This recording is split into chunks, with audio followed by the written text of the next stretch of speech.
Hi TNPSC dreamers. நீங்கள் 2026க்கு TNPSC group 4 and group 2 அல்லது குரூப் 1 ப்ரிப்பேர் பண்ணிகிட்டு இருக்கீங்கன்னா உங்களுக்கு ஒரு யூஸ்ஃபுல்லான இன்ஃபர்மேஷன் ஷேர் பண்ணுறேன். கண்டிப்பாக உங்களுக்கு இது யூஸ் ஆகும். அதாவது சுபா லேர்னிங்ஸ்னு சொல்லிட்டு ஒரு யூடியூப் சேனல் இருக்குது. ஸோ அவங்க வந்து என்ன பண்ணுறாங்கன்னு பார்த்தீங்கன்னா, டெய்லி ஒரு டாபிக் கொடுத்து அதை ஹோம்ஒர்க் 2 டைம்ஸ் எழுத சொல்கிறாங்க. அவங்க அதாவது ஹோம்ஒர்க் ப்ளஸ் பனிஷ்மெண்ட் சீரீஸ்னு ஒன்று புதுசாக ஸ்டார்ட் பண்ணி ரன் பண்ணிக்கிட்டு இருக்காங்க.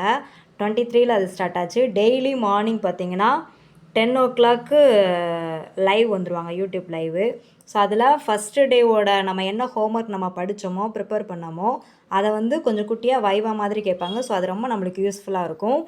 அதுக்கப்புறம் வீக்லி ஒன்ஸ் அவங்க சாட்டர்டே எல்லா என்னென்ன ஹோம்ஒர்க் கொடுக்குறாங்களோ ஸோ அதை ஃபுல்லும் படித்து அதை ஒரு 1 hour அல்லது 2 hours வைவா மாதிரி கண்டக்ட் பண்ண போகிறாங்க.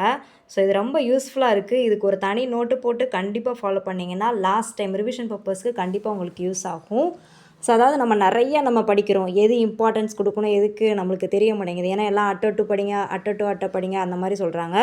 ஸோ இவங்க வந்து பார்த்திங்கன்னா கொஞ்சம் இம்பார்ட்டன்ட் டாபிக் இதுலேருந்து கண்டிப்பாக ஒரு கொஷின் வரும், அல்லது நம்ம ஒரு ஆப்ஷன் எலிமினேஷன் மெத்தட்லையாவது நம்ம இது பண்ணலாம் அப்படிங்கிற மாதிரி கொடுத்துருக்காங்க.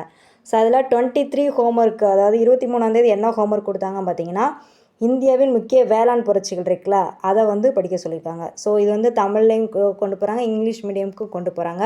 ஸோ யூஸ்ஃபுல்லாக இருக்குது. அடுத்து 24th இன்றைக்கி என்ன ஹோம்ஒர்க் பார்த்திங்கன்னா, தமிழில் புறப்பொருள் இலக்கணம் இருக்குல்ல 10th இதில், ஸோ அதோட இது கொடுத்துருக்காங்க. இது நாளைக்கு வைவா கேட்பாங்க. ஸோ நீங்கள் இந்த வீடியோ பார்த்துட்டிங்கன்னா கண்டிப்பாக நாளைக்கு 10 o'clock வைவா அட்டன் பண்ணி நீங்களே எப்படி இருக்குங்கிறத யூஸ் பண்ணுங்கள்.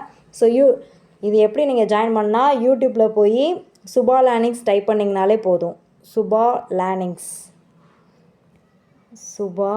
லேர்னிங்ஸ் நிறைய பேருக்கு தெரிஞ்சிருக்கும். ஸோ தெரியாதவங்களுக்கு சொல்கிறேன். ஸோ அவங்க போய் ஜாயின் பண்ணி படிச்சுக்கோங்க. தேங்க்ஸ் ஃபார் வாட்சிங். Kindly subscribe.